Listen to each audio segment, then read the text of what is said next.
Thank you, and good morning from Seattle. Thank you for the introduction, and it's a pleasure to be with you, and thank you for organizing this important meeting. So I want to talk about IHME projections, COVID-19 projections.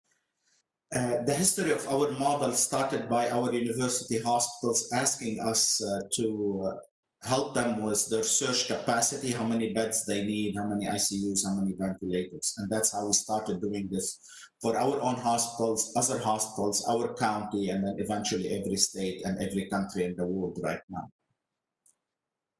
An IHME model provides expected daily deaths in the future, of course, total deaths, but also provide an estimate for hospital needs and resources in terms of beds, ICU, and ventilators.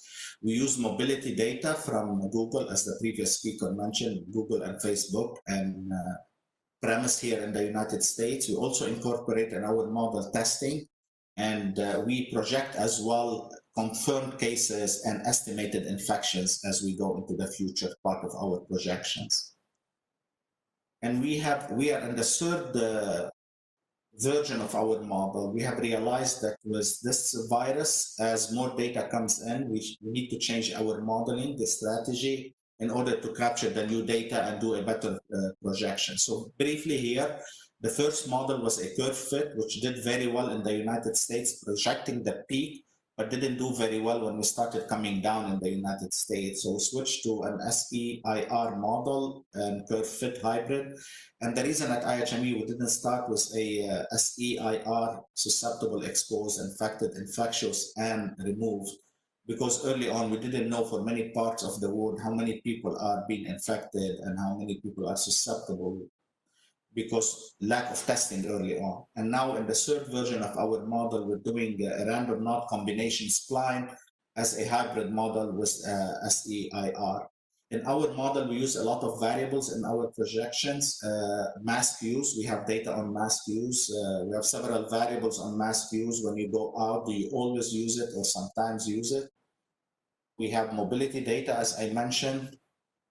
We see a strong association between COVID and pneumonia seasonality. So we have pneumonia seasonality in our models.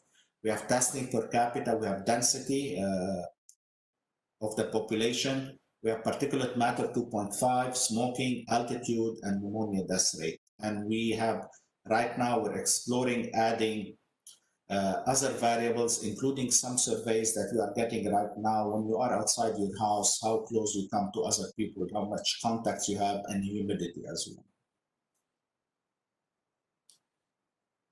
This is our SAR model. Like every other model, I'm not going to spend time on it.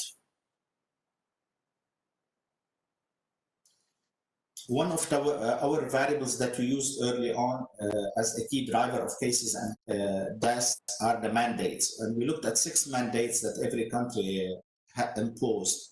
These mandates range from closing of educational facility all the way to airport closure. So 6 in total. As you can see, every country in the world, very few exceptions, went into these lockdowns sometimes in March. So it all happened within a couple of weeks in March. And that's what has helped countries who had less seeding of the virus early on than countries, places when they locked down, like England, as the previous speaker mentioned, and here, for example, in New York. When they locked down in New York, it was too late in a way. When Florida locked down, it was very good for Florida because there was not much seeding of the virus going on.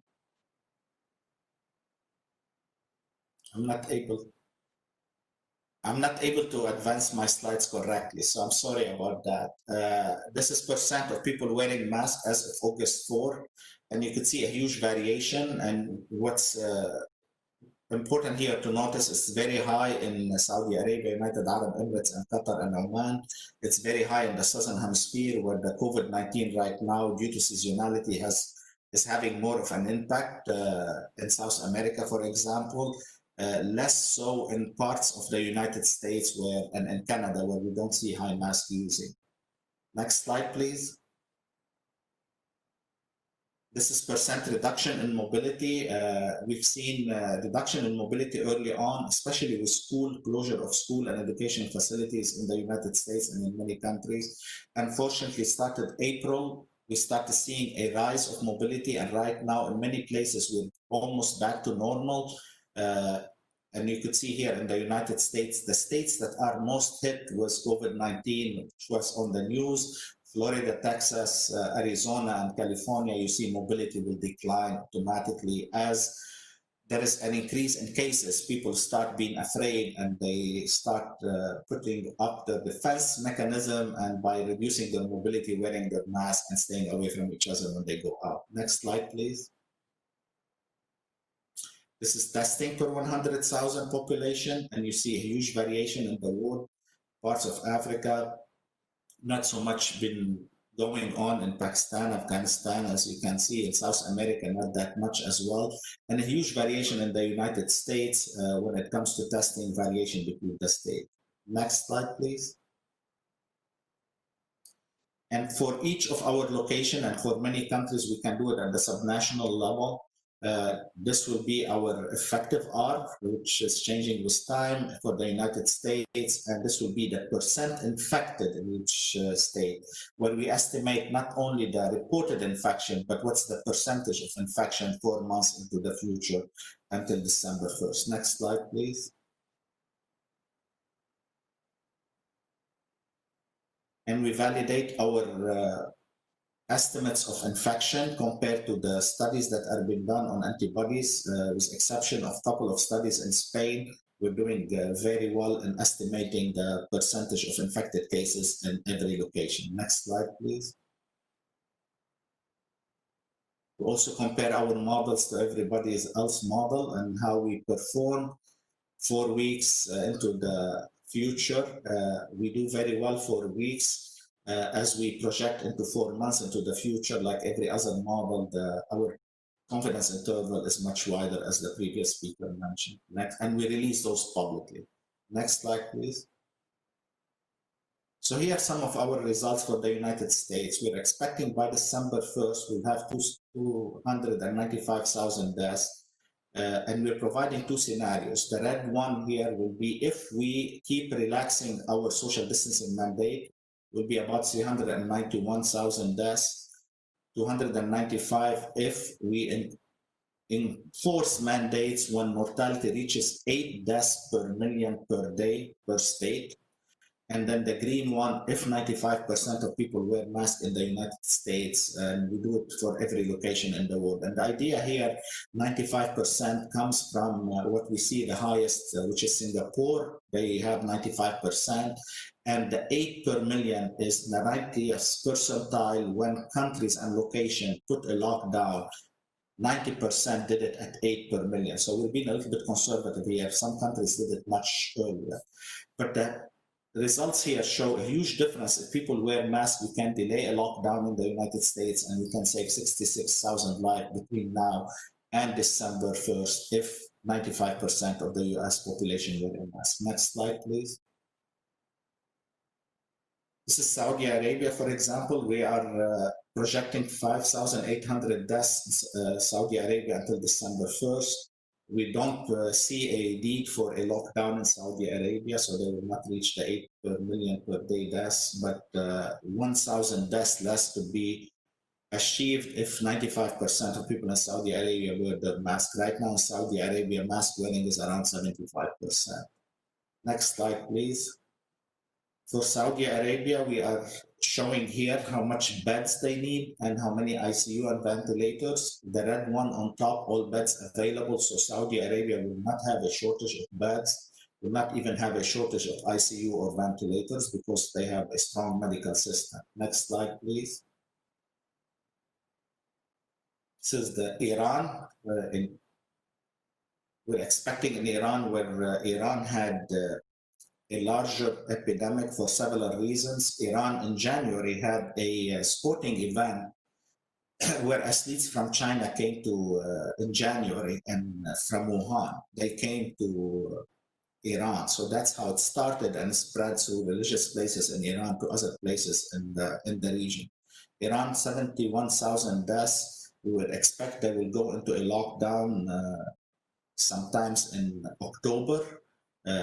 And next slide, please. In Iran also, we expect that they will have a shortage of bed sometimes in November, in the peak of the second wave. I don't call it second wave, it's still the first wave. Second wave is we go to zero and we start over again. This wave is staying with us. It's going up and down as a roller coaster. It goes up, it comes down, it goes up again. So Iran, the second wave that will hit them, will run out of beds. They will not have enough beds. They will not have enough ICUs compared to what I showed you in Saudi Arabia. Next slide, please. One of the limitations for our modeling is excess mortality. Right now, we're modeling deaths, reported deaths by every country in the world, and we are aware from many locations where we have data on a weekly basis by cause of deaths. We know there is excess mortality due to COVID-19.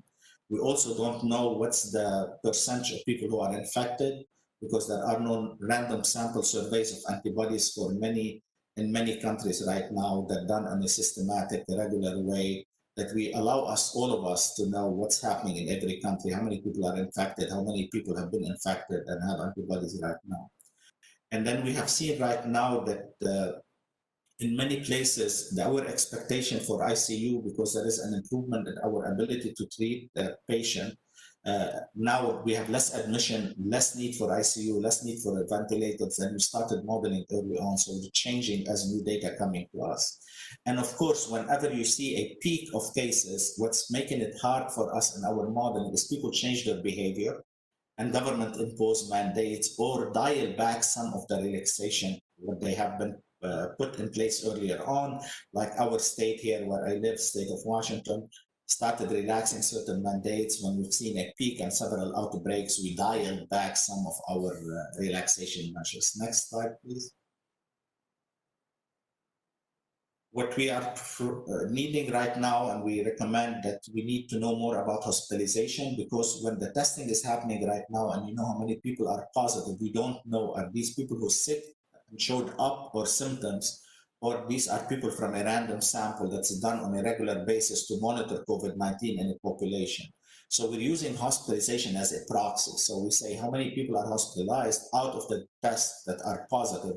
And then we know then what is the percentage of people who are tested with symptoms and as a proxy out of the total population. So hospitalization, we don't have it for every state in the US. We don't have it for every country. That has been a challenge. Getting a better handle of excess mortality so we don't estimate the impact of this pandemic. Doing more antibody surveys every month so we know what's happening, how many people are infected, and we can refine our models. Transmission early on is taking different form because of people who locked down, especially in, like the previous speaker mentioned, for a while. In April, we didn't see any cases. What happened here in many countries in the world, including in Iran, when they locked down and the cases came down and opened prematurely, the people who came out and about were very careful, wearing their mask and staying away from each other. They didn't see COVID-19 for a while. They assumed victory and they assumed there is no more COVID-19 circulating. They let down their guard and started coming up again. So we have seen this roller coaster. It goes up, it comes down. We have seen it in many states here. When people start reacting, it's behavior, it's not the virus. It's behavioral change and what the countries are doing and what the people are doing that is impacting our way. And we're noticing right now, like when we have a mandate, we have 8% increase in a short time from a mandate, what we have seen in Texas, and we have a 15% increase compared to 18 when we have a mandate and enforcement of that mandate. So it's behavior of the people themselves that changing the trajectory of the pandemic and the behavior of the government, what they do in order to stop the rapid increase of the virus. Next slide, please. So right now, what we're doing at IHME, we're providing three scenarios: business as usual, mask 95%, and a lockdown when we reach 8 per million, you lock down for 6 months.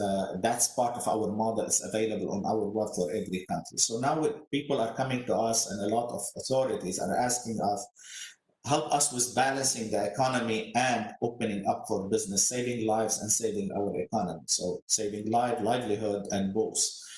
What we're trying to do now, we're modeling what we call a pulse, where you can lock down for 2 weeks, open for 4, lock 2, open 2, lock 2, open 6. And then these scenarios will be available from IHME. We have them right now. They're going through quality checks, and we will release them soon on our web as well.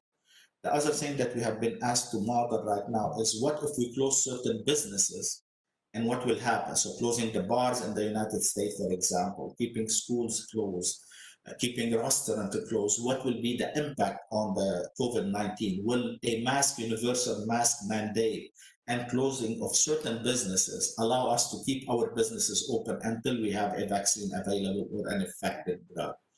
And then now we're looking at how could we model the phased vaccination approach. We've been asked to set a priority for vaccination based on what the National Academy of Science is doing right now in the United States. And we've been asked to model that to show if we start rolling out these vaccines when they are available, what will happen when we vaccinate the first wave and so on. Next slide, please. Thank you very much for inviting me, and thank you for the government of Saudi Arabia to arrange for this conference. Thank you.